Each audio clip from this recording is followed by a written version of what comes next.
Greetings, YouTube neighbors. So this is something that I've talked about for a while, and it ended up working out a little sooner than I thought. So I ended up purchasing Kioti. It's an NS 6010, so it's a 60 horse hydrostatic tractor. And obviously I got my Kubota sitting there. I'm prepping this one for sale. It's already on the market here, but I'm just cleaning it up and transferring stuff. So I just wanted to give a brief, discussion about why did I end up here. So this machine really was a response to the Mahindra had trouble in winter. I was tired of working on trying to get to start. I also didn't like my lawnmower, and bam, this thing could solve both. It was a fairly quick, easy solution to that problem, and I wanted to remain cabbed. Now, what has happened since that is we had an unexpected second child.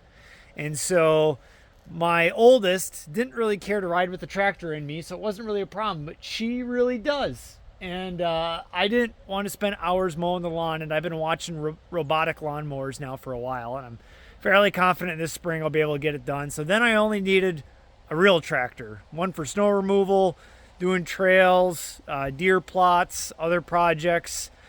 That's where I ended up with this thing. So, the loader on this one's 2,600 pounds of lift. That one's like 11. So it's more than twice the loader.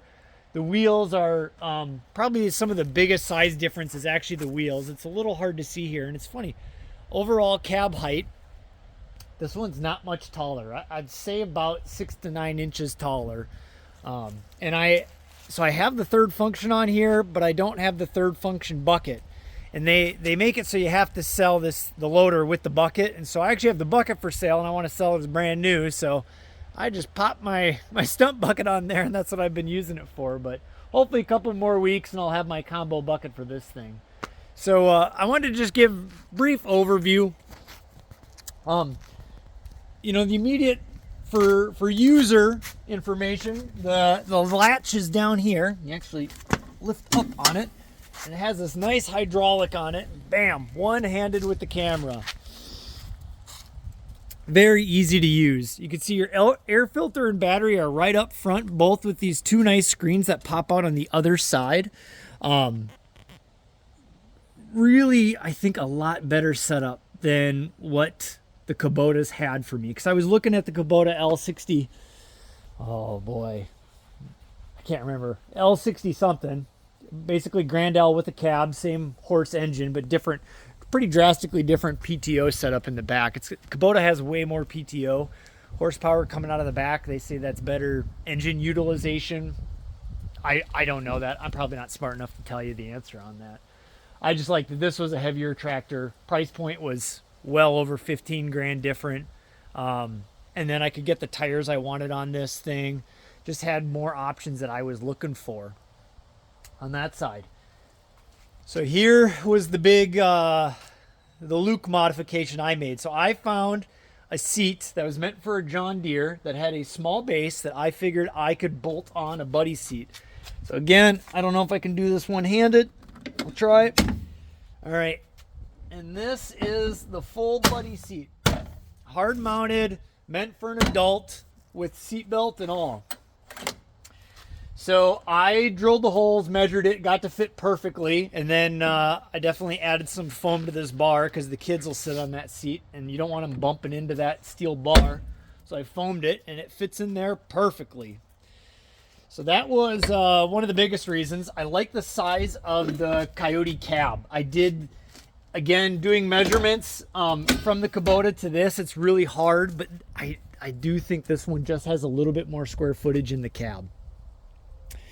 Now this one also has some just kind of quirky safety features. It's only going to start and stay running if you have the parking brake on and it's in neutral. It has to be both. Where my Kubota is kind of the no rules machine. As long as you're not pressing the pedal, it's not going to quit running. So if you just hop off the seat on this one, doesn't matter you're in gear, doesn't matter the parking brake's not on, it'll keep running. But as soon as you press the pedal, it'll kill it. Where this one, parking brake on, in neutral to start and to get off the seat. So I haven't decided what exactly I'm going to do about that. I've never had the kids press the hydrostat on me. I don't really have a problem with the parking brake. The problem is pulling it in neutral every time. Those hydrostatic transmissions aren't the best shifting machines ever. They're just irritating to move. So I don't know. I just something out there. I don't think it's a deal breaker for anyone, but I wanted to throw that out there. And then another thing that Kioti really got me with is I had never seen a machine this size with that lever. So that lever, when this thing's running, controls your 3-point arms.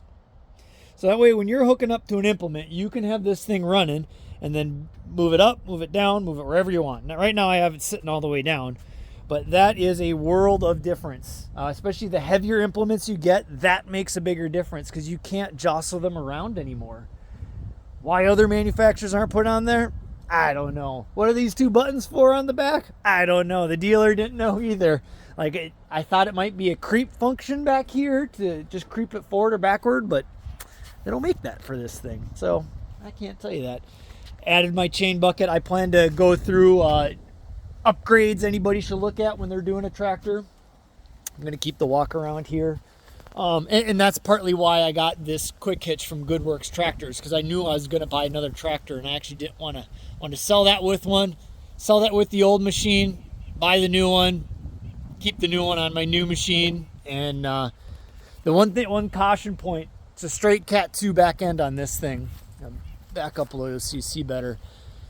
To make that Cat 1 hitch fit, took a lot of grinding on those ball joints there. And you can even see a little bit how they're painted red down here, right here. It's because I had to grind these a lot to get it to fit in this slot here. So food for thought.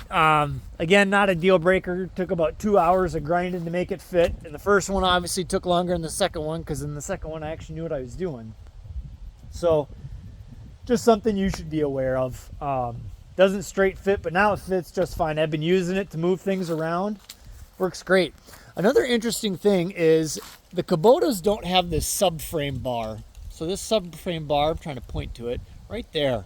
It actually lowers the ground clearance of the machine, but it gives you more, it's giving you more stability and basically strengthening up the loader as well. So it's kind of this give and take thing of, you're probably better off to have it, but it does adjust your ground clearance. Now it's not a very big bar. I'd say it's like 1.5 inches.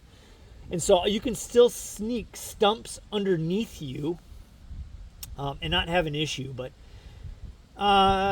it's just an interesting thing. I think the engineers could have done it slightly differently so it hugs up more to the main body better, because there's gaps under there where it could have been 1 inch or 2 higher.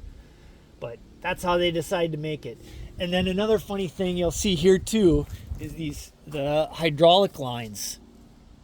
How they all hang kind of low right by that subframe. So I zip tied more to make sure they hug that frame, because I go out in the woods all the time.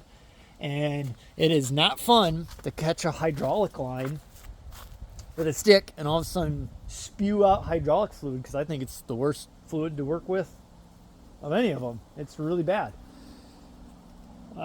Yeah, and then another thing, super heavy duty front axle with, I think, one minor oversight when they're engineering it. They put in this great guard, right? They're trying to protect your hydraulic ram that's going back and forth, both sides actuate in and out, but then there's this boot here. So that's actually plastic. What I'm touching here, they painted over it so it kind of looks more metally, but it's not. It's plastic. Well, the boot isn't actually protected by this shield. And I don't know what the genius of that is. I mean, it really should just come out to here, but this thing's turning radius is great. You know, when we're on a gravel road going one direction, we can flip the wheel all the way around, never hit the reverse button, and it will turn on that gravel, you know, kind of a one-lane gravel road. It'll flip all the way around without you having hit the reverse, which is great. And maybe that's why that thing's cut out like that, is to allow the wheels to turn like that. But again, I'm worried about a stick getting it and puncturing it. And just looking at it, it don't look like a real easy boot to get on and off.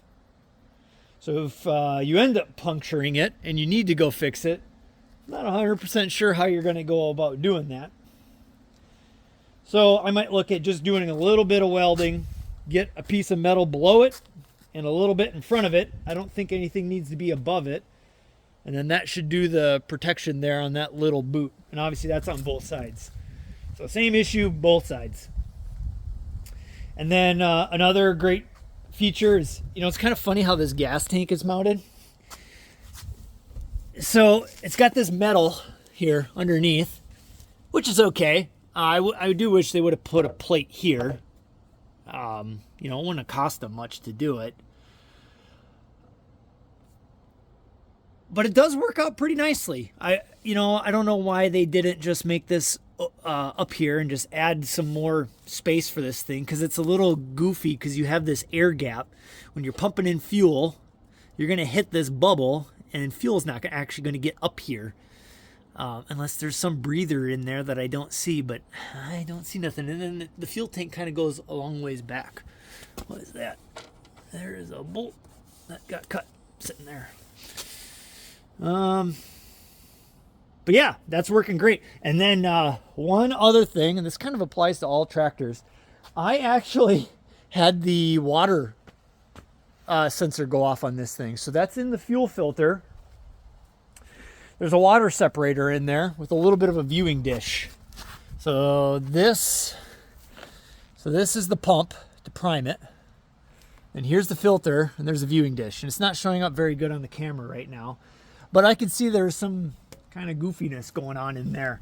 So the sensor came on. I talked to the dealership. Yep, this thing came with probably a quarter tank of fuel on it. And there's condensation that happens when you leave the tank not that full. And I think that's what actually happened, is it just sat for long enough, wasn't run, condensation occurred in there, enough fuel went through. I actually didn't notice anything in the tractor was driving just fine.